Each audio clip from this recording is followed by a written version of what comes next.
Les Français n'en peuvent plus de payer à la place des plus riches. Donc la réponse à votre question, elle est très simple. Il y a un soutien massif à l'imposition minimale des ultra-riches et les Français ne comprennent pas ceux qui leur expliquent qu'un impôt de 2% sur ceux qui détiennent plus de 100 millions d'euros soit confiscatoire, alors que eux-mêmes subissent, et vous l'avez parfaitement raison, Benjamin Duhamel, de le rappeler, subissent en permanence des hausses de taxes directes, indirectes. Ça va encore se passer là avec l'impôt sur les mutuelles, ça va directement se retrouver dans des cotisations de mutuelles.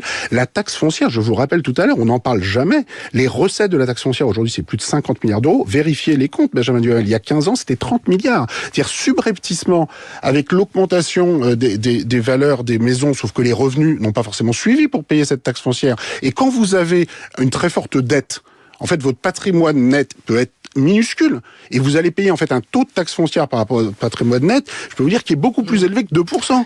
Donc tous ceux qui défendent les plus hauts patrimoines à 2% et qui n'ont pas, enfin, ne se soucient absolument pas du reste de la population sont responsables de ce rejet de l'impôt. Donc je pense que cette fuite en avant vers la dette publique, c'est d'abord la conséquence du sentiment d'une impossibilité de l'impôt juste, enfin en tout cas du fait que les gouvernants ne mettant pas en place un impôt juste, les gens effectivement n'en peuvent plus de payer à la place des personnes dont ils voient bien dans les magazines, enfin dans la vie réelle, les rachats de médias par les milliardaires, qu'il y a une prospérité dans une minorité de la population qui est évidente. Et donc tant qu'on n'aura pas répondu à cette demande de justice, je pense qu'effectivement notre contrat social finalement sera gravement mis en cause.